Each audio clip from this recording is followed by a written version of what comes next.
প্রথম 2 হাত ধুয়ে নেবে। 2 হাত ধোয়ার ক্ষেত্রে আর একটা কথা মনে রাখবেন, একটা কথাই হাদিসে উল্লেখ করা হয়, সেটা হচ্ছে কাউকে যদি 2 হাত ধোয়ার আগে বা গোসলের আগে লজ্জাস্থান পরিষ্কার করতে হয়, আজকাল যেমন অনেকে সাবান দিয়ে পরিষ্কার করে, বা লজ্জাস্থানে যেহেতু তেল তেল ভাব আছে, বীর্যপাত হয়েছে, সুতরাং সেটা জায়গাটুকু পরিষ্কার করার প্রয়োজন রয়েছে, তাহলে লজ্জাস্থান প্রথম পরিষ্কার করে নেবে, আর তারপরে হাত পরিষ্কার করে নেবে।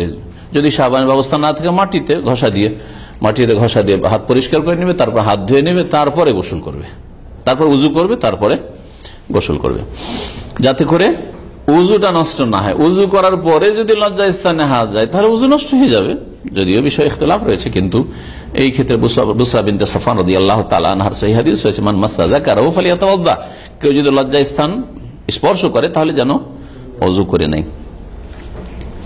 এই হাদিস থেকে বোঝা গেল যে স্বামী স্ত্রী পরস্পরের লজ্জাস্থান দেখতে পারে, জায়েজ রয়েছে, কারণ দুইজনে একসাথে গোসল করছেন। নবী করিম সাল্লাল্লাহু আলাইহি ওয়াসাল্লাম আয়েশা রাদিয়াল্লাহু তাআলা, এতে কি বোঝা যায়? মানে কাপড় দিয়ে এগুলো ঢেকে গোসল করছেন, দিন এই কঠোরতা নেই। স্বামী স্ত্রীর ক্ষেত্রে নজর দেওয়ার ক্ষেত্রে কোনো বাধা নেই যে এই অঙ্গ দেখা যাবে না, এতটা পর্যন্ত দেখা যাবে, এরকম কোনো বাধা নেই, একমাত্র স্বামী স্ত্রীর ক্ষেত্রে। বাকি প্রত্যেকের ক্ষেত্রে সীমানা রয়েছে, কতদূর পর্যন্ত দেখা যেতে পারে।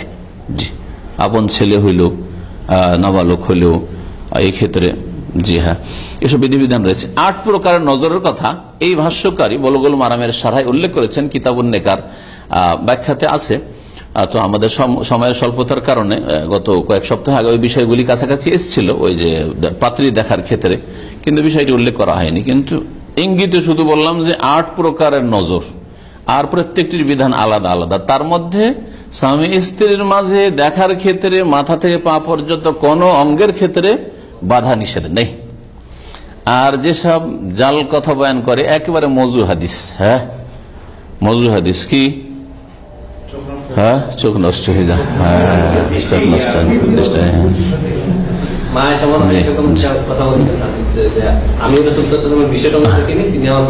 হাদিস, ওইটা জয়ীফ। আর বাকি ওইটা যে রয়েছে যে আওরাতের দিকে, লজ্জাস্থানের দিকে তাকালে ইউরেসুল আমা, এই হাদিসটা জাল, মানে অন্ধ হয়ে যায় মানুষ, হ্যাঁ দৃষ্টি শক্তি চলে যায়, এটা হচ্ছে জাল কথা, মিথ্যা কথা। তবে আরেকটা কথা মনে রাখেন, সাবালক ছেলেরা, হ্যাঁ, আর যাদের পরিবার সাথে নেই, বা এমনিও নিজের লজ্জাস্থানের দিকে বারবার তাকানো, এটা আপনার জন্য ক্ষতিকর।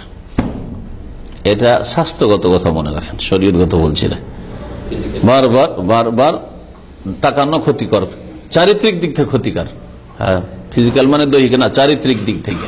আর যারা বারবার লজ্জাস্থানে তাকায় তাদের কামভাব আসতে পারে, ওই দিকে ধান্দা আসতে পারে, যার ফলে যখন খোরাক না পাবে তখন হস্তমৈথুন করতে পারে।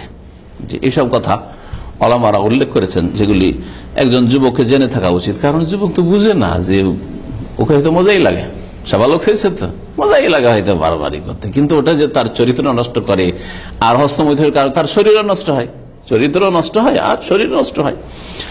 অনেক সময় কাপুরুষ হয়ে যায়, বারবার করে হস্তমৈথুন করলে অনেক সময় কি হয়ে যায়, দুর্বল হয়ে পড়ে, দুর্বল মানে কি একেবারে অকেজ হয়ে যায়।